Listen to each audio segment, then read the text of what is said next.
Have you ever heard the song "The Sound of Silence" by Simon and Garfunkel? Well, in today's scary story, we'll take that idea of silence being deafening and turn it up to 11. Our next writer's story is titled "The Barrow of Whispers." The night had drowned the Isle of Skye in fog. Only the howl of the wind crashing against the cliffs and the faint intermittent pulse of a distant lighthouse broke the absolute silence. 4 friends, adventurers since their university days, Liam, Josh, Chloe, and Ryan, had finally reached the end of a legend they had pursued for months. Legend spoke of a barrow, aka burial mound, which the ancient Celts believed to be the resting place of a chieftain named One-Eye. He was said to have looted the Romans of their gold and jewels and hidden it here, buried with him, although no one knew what became of his body. Ancient texts and fragmented local lore indicated that the barrow's entrance lay at the very center of an ancient druidic stone circle, hidden in the most remote corner of the island. But the stories told in the trembling voices of old fishermen had warned them that it was a place where the peace of the earth should not be disturbed. When they reached the hilltop where the stone circle stood, a sharp, damp wind struck their faces. Despite the wind, the chill air was strangely heavy, as if the sky itself was pressing down upon them. All around them were the colossal moss-covered menhirs, some toppled, some still standing defiantly towards the fading light. The air felt as if the icy soul of the sea itself was seeping into their skin. Chloe wrapped her arms around herself. "It's like these stones have a memory," she whispered, "and not a happy one." Ryan, sweeping his advanced ground-penetrating scanner between the stones, suddenly received a clear, sharp signal in his headphones. "This is it. Right here. I've got metal," he shouted, his eyes gleaming with ambition. "Let's stay calm. This isn't just any place," Liam cautioned, reminding them to be careful. But the lure of a lost Celtic treasure had already enchanted them all. They began to dig. The earth was dense and wet, as if it held the weight of centuries of rain and mist. Each shovel strike sounded like a muffled protest from deep within the ground. As the hours passed, the fog grew thicker and they could only see a few feet in front of them. Finally, Josh's shovel hit a hard, carved surface. "Got it," he breathed, brushing dirt off the stone with reverent hands. It was a massive capstone, covered in Celtic knots and indecipherable symbols. With trembling muscles and pounding hearts, the 4 of them heaved with all their might. The stone slid aside with a sound like grinding bones, revealing a narrow, moss-scented passage beneath. A wave of damp, musty air, like the decaying lungs of the earth, washed over their faces. Taking a deep breath to steady himself, Liam went first with the most powerful flashlight. "We don't separate," he called out. They descended into the unknown. The inside was narrower than they expected. The walls were covered in damp earth and tangled roots. As they moved forward, all sounds from the outside world vanished, replaced by a suffocating silence. Chloe, Ryan, and Josh followed close behind, keeping their flashlights trained on the rough tunnel ahead. After what felt like an eternity, the passage began to slope downward. The whispers started softly at first, like the rustle of leaves in a faraway forest. Then it grew louder, becoming a constant murmur that echoed around them. As they delved deeper into the passage, that absolute silence began to break. They could hear their own labored breaths, their footsteps on the muddy floor, and that strange sound. A sound from far away, like a whispering wind, but one without words. Just a pure, cold hum. And it was getting closer. Ryan's scanner was now dead. "Devices are out," he whispered. "No GPS, no scanner." They continued cautiously forward. "It's getting louder," Josh murmured, his voice tight with apprehension. Chloe stopped abruptly. "Did you hear that?" she said. "It sounds like people talking." Everyone froze. The humming was clearer now. It sounded like dozens of people whispering at once, yet none of it was intelligible. As the sound drew nearer, Josh spun around in a panic. His eyes widened in horror.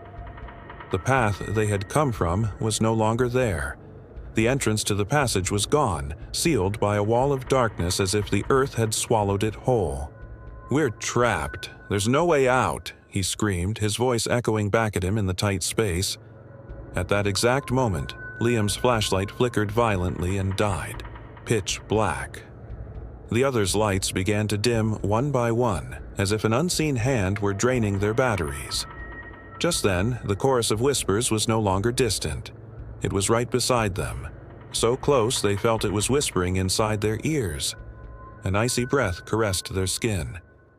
"Who are you? What do you want?" Ryan yelled into the void. The only answer was the crescendo of whispers, rising into a shriek that clawed at their eardrums, and Chloe's muffled scream as her light went out. Only Josh's flashlight remained, its beam flickering like a candle flame. In that last sliver of light, they saw something on the walls for a split second. Emerging from the earthen walls were the reliefs of human faces, twisted in silent, eternal screams. The whispers were coming from them. When Josh's light also died, they were left alone with the absolute darkness and the deafening whispers. The whispers now seeped into their minds, speaking their deepest fears aloud. Their loneliness, their failures, their deaths. Their sanity hung by a thread. Screams turned into senseless cries on the edge of madness. Each of them ran, blindly in a different direction, into the darkness and the cacophony of whispers. They crashed into each other, fell, and scrambled back up. The Barrow was like a living organism, digesting them. The next day, an old shepherd tending his flock on the island found their abandoned equipment in the center of the stone circle. A high-tech scanner, climbing ropes, dead batteries, and a mud-caked map. But he found no trace of Liam, Josh, Chloe, or Ryan. It was as if the earth had swallowed them. The entrance to the Barrow was sealed tight with the massive capstone, looking as if it had never been opened. The moss on it seemed ancient, as if it had been there for 1,000 years. The old shepherd made the sign of the cross, remembering a story from his ancestors. The Barrow of Whispers loves its silence, and those who break it, it adds to its own endless chorus. Thanks for listening, and if you liked this modern scary story, please check out more content. Also, let us know in the comments section what you think is the scariest part of this story. Canyon Ben was a man who hunted sounds. As a sound engineer and audio archivist, he traveled the world with his sophisticated equipment, capturing the rarest acoustic phenomena nature had to offer. His partner, Anna, a geologist, often joined him. Drawn by the strange and beautiful places his obsession took them. Their latest destination was a remote, unnamed canyon in the stark deserts of Utah, a place the few locals called Canyon de Silencio. The legend, told to them by a weathered old man at a gas station 60 miles away, was simple and unsettling. An ancient spirit was said to guard the canyon's perfect, profound silence. It allowed travelers to enter, but it jealously kept any sound made within its walls. The old man had warned them, his eyes serious. "It's a sound thief. The more noise you make, the more it takes. First the echo, then your footsteps. Stay too long and it'll take the very breath from your lungs." Ben was fascinated. He dismissed the supernatural tale, theorizing that the unique porous rock formations of the canyon created a perfect anechoic chamber. He wasn't there for the silence, however. He was there for a sound rumored to occur only at twilight, a low-frequency hum generated by wind passing through a specific rock arch. They hiked into the canyon under the oppressive afternoon sun. The silence was the first thing Anna noticed. It wasn't peaceful. It was a heavy, absorbing emptiness. There were no birds, no insects, no rustle of wind. "Try it," Ben said, his voice sounding strangely thin in the dead air. Anna shouted, "Hello!" The word left her lips and simply vanished, swallowed by the red rock walls. There was no echo, not even a hint. "Incredible," Ben whispered, already setting up his parabolic microphones. "A true acoustic black hole." They set up a small camp near the arch. As the sun began to dip below the canyon rim, Casting long skeletal shadows, the sound began. It was a deep, resonant hum that vibrated not in their ears, but in their chests. It was beautiful and deeply unnerving. Ben's face was alight with triumph as he watched the levels on his recording equipment. He had captured it. The horror began once the humming stopped and the sky turned a deep, bruised purple. Anna, refilling her water bottle, fumbled and dropped it on a large, flat rock. She flinched, expecting a loud clang. Instead, it made a soft, dull thud. The sound was fundamentally wrong, as if the metal bottle had been made of rubber. "Did you hear that?" she asked, her voice trembling slightly. Ben looked up from his gear. "Hear what?" She dropped it again. Thud. The impact was there, but the sharp metallic ring was completely gone. The canyon had stolen it. A cold dread began to creep up Anna's spine. "Ben, let's pack up," she said. "Just a minute," he muttered, focused on his equipment. That's when they both noticed the second theft. They were walking around their small campsite on the gravelly ground, but there was no sound, no crunch of footsteps. They were moving like ghosts, their feet making no impression on the world of sound. "My God," Anna whispered, standing perfectly still. "It's real." Ben's face was pale. He scrambled back to his expensive recorder and put on his headphones, trying to play back the recording of the hum. He listened, his eyes widening in disbelief and then terror. He frantically mouthed for Anna to listen. She put the headphones on. There was nothing. Perfect, pristine silence. The canyon had taken that too. The true panic set in when they realized they could no longer hear their own bodies. The frantic pounding of their hearts, the sharp, panicked gasps of their breath, all of it was gone. They existed inside a vacuum of personal silence, a terrifyingly intimate void. They were alive, but the sounds of life had been stripped from them. They could still speak, their voices cutting thinly through the dead air, the only sound left to them. "We have to go. Now," Anna mouthed, her voice a strained whisper. They tore down their camp in a silent, frantic ballet of terror. Zippers made no sound, metal poles clinked together with no report. It was like watching a nightmare on mute. They abandoned half their gear and ran, their feet pounding silently on the canyon floor. They tried to shout to each other for reassurance as they fled, but when they opened their mouths, no sound came out. The canyon had finally taken their voices. They burst out of the canyon mouth, physically unharmed but mute and shaking uncontrollably in the cold desert night. They scrambled into their jeep. As they sped away down the dirt track, a sound finally returned. It was the radio, which Ben had absent-mindedly left on. But it wasn't playing music. It was playing a perfect, crystal-clear loop of every sound they had made inside the canyon. The crunch of their footsteps, the zip of the tent, the soft thud of the falling water bottle, their initial, excited chatter, Anna's worried whispers, Ben's triumphant gasp when the hum began. And underneath it all, playing endlessly, was the deep, resonant hum he had come to record. The canyon hadn't destroyed their sounds. It had collected them. And as they drove into the darkness, it was the only thing they could hear. It was the soundtrack to their new, silent lives, and it showed no signs of stopping. This story was inspired by a supernatural event in the life of our writer. Your support means we can keep bringing creepypastas to more people around the world. In today's story, The Tune, Eliza was a collector of lost sounds. A struggling musician living in a small London flat, she spent her weekends hunting through cluttered antique markets for forgotten instruments and discarded sheet music. Anything that had been loved and lost, that had once evoked a powerful emotion in someone but had since been shoved into a dusty corner and forgotten about. That was the kind of thing that got her pulse racing. Not valuable antiques or rarities.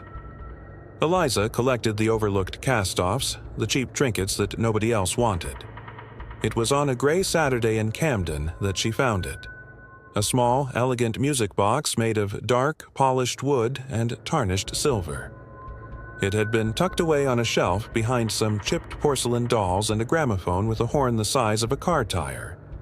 The old man who sold it to her had a strange, relieved look in his eyes. "Plays a unique tune, this one," he'd said, his voice raspy. "Only seems to work for the lonely ones. Just be careful it doesn't learn your song." Eliza dismissed it as a charming sales pitch. That night, alone in her quiet apartment, she lifted the lid. The melody that trickled out was unlike anything she had ever heard. It was a complex, melancholic waltz, full of a strange, beautiful sadness. It felt like a memory she'd never had. Exhausted, she fell asleep to the haunting sound. The next morning, she woke up feeling wonderfully refreshed, the melody still echoing in her mind. As she sat at her piano to compose, however, she found it impossible. Every chord she tried to write inevitably twisted itself back into the music box's waltz.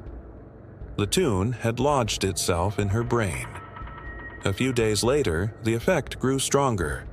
While the box was playing, she would be struck by vivid flashes of memory that were not her own.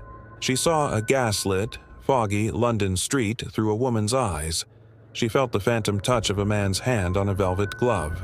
She felt a profound, aching grief for a lover she had never met. She realized with a thrill of horror that she was experiencing the life of the box's previous owner.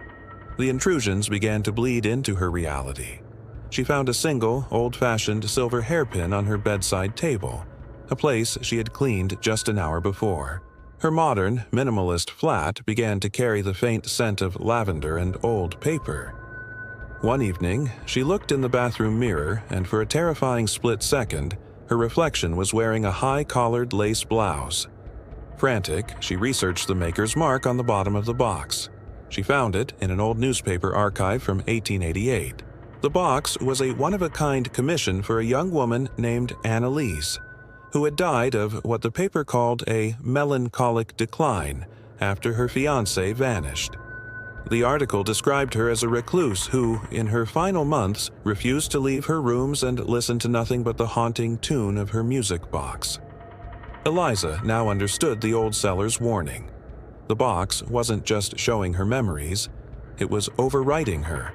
The agoraphobia Annalise had felt was creeping into her own mind. The thought of leaving her flat now filled her with a nameless dread. She had to destroy the box. She picked up a hammer, but her hands refused to obey, as if trying to break her own bones. It was a part of her now. She collapsed onto the floor, sobbing as the music box played its endless, sad waltz on the table. She felt her own memories, of university, of her family, of the 21st century, fading like a photograph left in the sun. There was a sudden, sharp knock at the door. "Eliza, it's Mark. Are you in there? You haven't answered your phone in days." Mark's voice was a lifeline from a world she was forgetting. With a final, monumental effort of will, she crawled to the door and unlocked it. "Eli, thank God," Mark said, relief flooding his face as he pushed the door open. "I was so worried. What's going on?" The woman who looked like Eliza gave him a confused, distant smile. Her eyes seemed older, clouded with a gentle sadness he had never seen before. She spoke, and her voice was soft, with a strange, formal lilt. "I'm terribly sorry, sir," she said. "You must have the wrong flat. My name is Annalise." Mark stared at her, utterly bewildered. From the table inside the apartment, a new sound began. The music box had started to play again, but this time, it wasn't playing Annalise's sad, Victorian waltz. It was playing the beautiful, unfinished melody that Eliza had been struggling to compose on her piano just 1 week before. The box had learned a new song, and it was lonely again. Thank you to our supporters. This video wouldn't be possible without your help. The HMS Seraph wasn't a tomb, but it felt like one. The decommissioned World War II submarine, now a floating museum in Liverpool's historic docks, was a steel coffin of narrow corridors and cramped compartments. Liam, a history enthusiast, was thrilled. His girlfriend Chloe, who was claustrophobic, was not. Their friends, the ever-skeptical Ben and his easygoing partner Sophie, were just along for the ride. They were the last visitors of the day. As Liam and Chloe were looking through the periscope in the conning tower, Ben decided to pull a prank, hiding in a darkened crew bunk to jump out at them. By the time they realized he was missing, it was too late. A loud, metallic clang echoed through the hull. The main hatch had been sealed for the night. They were trapped. At first, it was a joke. "Well, guess we're sleeping with history," Ben laughed, his voice echoing unnaturally in the confined space. They explored the silent vessel, their footsteps ringing on the metal floors. But as the hours passed, the novelty curdled into dread. The submarine, once a thrilling labyrinth, became a tomb. The first impossible sound was a low, groaning creak of stressed metal, as if the submarine were miles beneath the surface, buckling under immense pressure. Then came the faint, rhythmic ping. Ping. Ping. Of an active sonar. "It's just the old girl settling," Ben said, though his voice was tight. They huddled together in the cramped mess hall, sharing the last of their water, their whispers swallowed by the silence of the sealed submarine. Outside, the sounds of Liverpool faded away, replaced by the unsettling quiet of a watery grave. Chloe clutched at Liam's arm, her fingers digging into his skin. "My ears keep popping," she whispered, her voice strained. The air in the sealed submarine had grown thick and heavy, charged with a strange energy. It began to smell of ozone and old, recycled air. The pressure wasn't just in their ears, it was in their minds. A creeping paranoia began to set in, mirroring the old naval legends about the Seraph. The submarine had returned from its final secret mission with half its crew missing, the official report citing a catastrophic flood in a sealed compartment. The rumors, however, spoke of a sudden, violent madness that had swept through the crew. Liam started pacing, his shadow stretched and distorted on the wall by the dim emergency light. "There has to be another way out," he muttered, his voice frantic. "A maintenance hatch. Anything." Chloe buried her face in her hands, her shoulders shaking with silent sobs.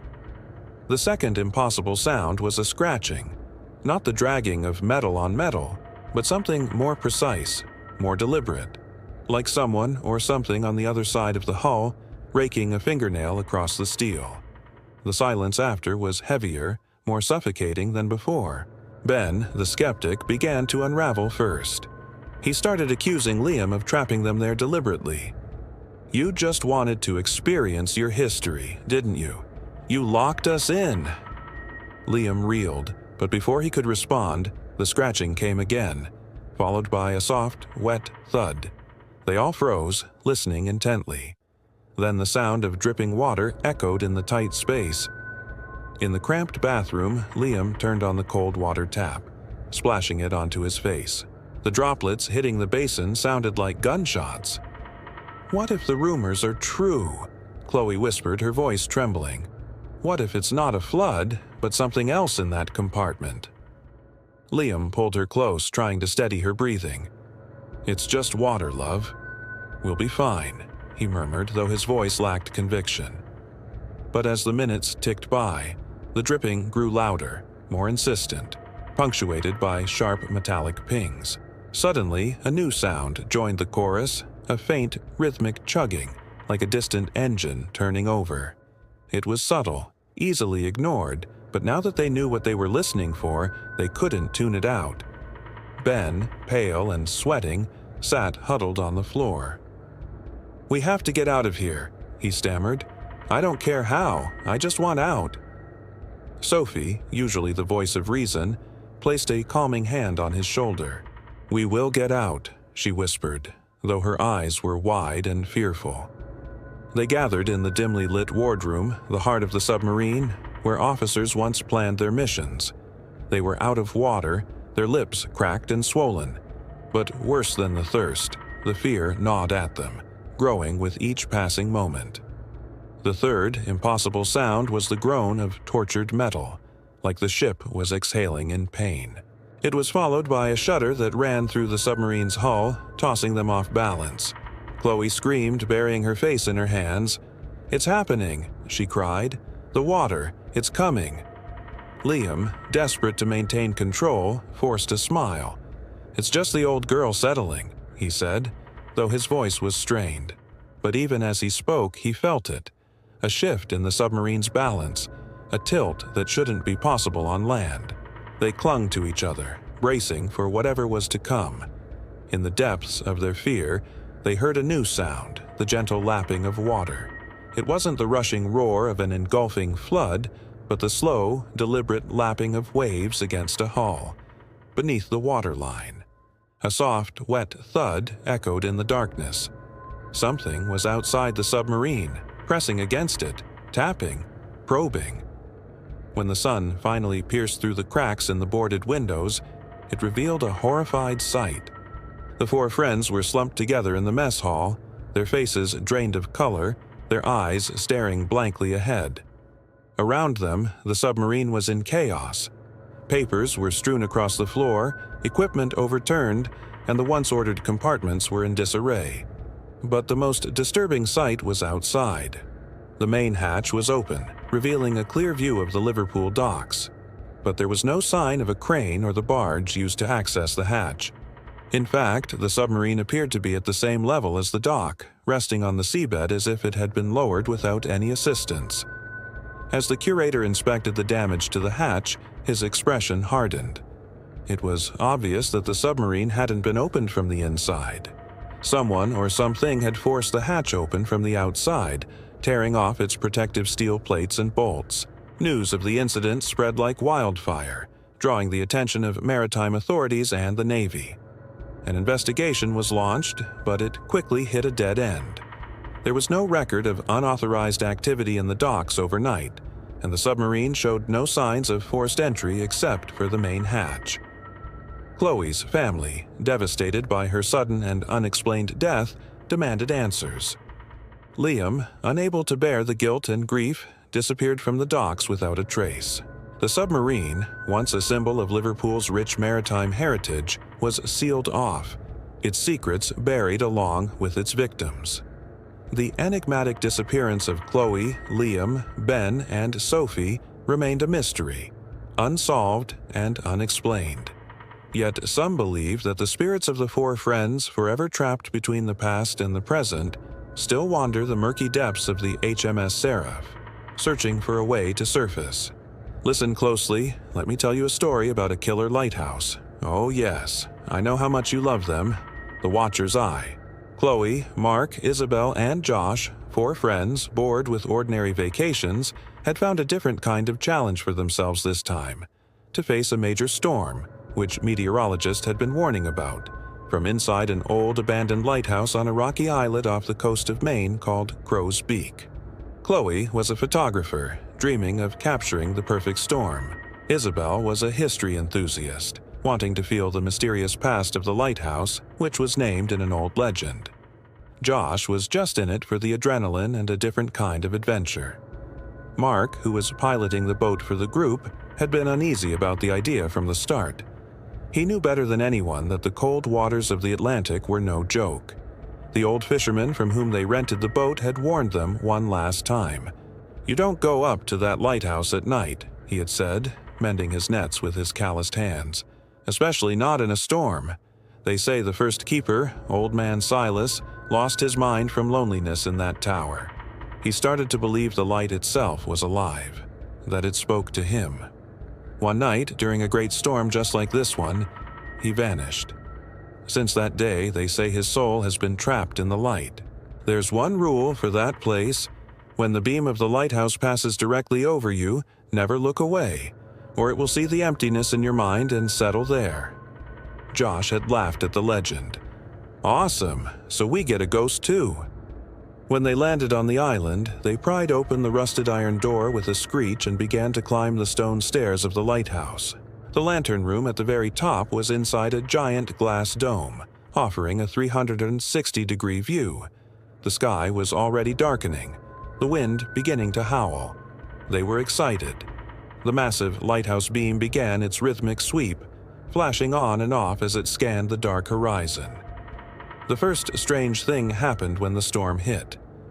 Every time the beam of light passed through the room, for those few seconds, everything changed. In the moments illuminated by the light, colors became supernaturally vivid, and sounds became sharp enough to pierce their ears. When the light was gone and the room was dim again, everything turned gray. Sounds became muffled, and they felt as if the world was miles away from them. This rhythmic cycle of light and dark began to make them dizzy, warping their perception of time. Then came the whispers. But these whispers didn't come from the walls or the wind. They were directly inside their own minds. Every time the beam of light passed over them, not in their ears but in their brains, an old tired voice would emerge. Alone. Always alone. The waves never stop. The light is speaking. "Do you guys hear that, too?" Isabel asked, her eyes wide with terror. Everyone nodded. It was a shared hallucination. The nightmare continued with visions. In those few seconds of bright light, they no longer saw just sharp colors, but fleeting illusions. When the light hit, Chloe saw the lens of her camera shatter into 1,000 pieces. When the light was gone, the camera was intact. Mark looked out the window and saw the ocean rise up meters to swallow the lighthouse. Isabel saw the silhouette of a tall, thin, old man standing in the corner of the room. But he was only there when the light was on him. Josh was the one enjoying this cycle the most. "This is an incredible experience," he yelled, throwing his arms open and laughing every time the light hit. As the beam swept across the room one more time, Josh got dizzy, lost his balance for a moment, and looked away at the floor at the exact moment the light was on him. The light passed. The room grew dim again, but Josh's laughter had stopped. He stood up, but he was no longer looking at his friends. He walked to the window and turned his face to the storm-battered sea. His eyes were empty, expressionless. "Josh, are you okay?" Chloe asked. No answer. Josh was just watching the sea, motionless. "Josh!" Mark yelled and shook him. But while Josh's body was there, his soul seemed to be gone. At that moment, the light washed over the room again, and the voice echoed inside all of their brains at once. "He is here now. He is no longer empty." The soul of Old Man Silas had settled into the momentary void in Josh's mind. They backed away in terror. Josh was no longer their friend. He was the lighthouse's new keeper. The storm was now at its most ferocious. "We have to go.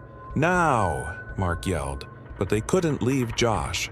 They tried to drag him, but he was rooted to the spot with a supernatural strength. The light passed over them one more time. This time, the whisper was clearer, more ruthless. "Leave him. He belongs to the light now." They realized in that moment that they had a choice. They could either be trapped in this madness with their friend, or they could leave him behind to save their own lives. Mark, forcibly dragging a crying Isabel and a shocked Chloe, whispered, "Forgive me, Josh," and they started running towards the iron door.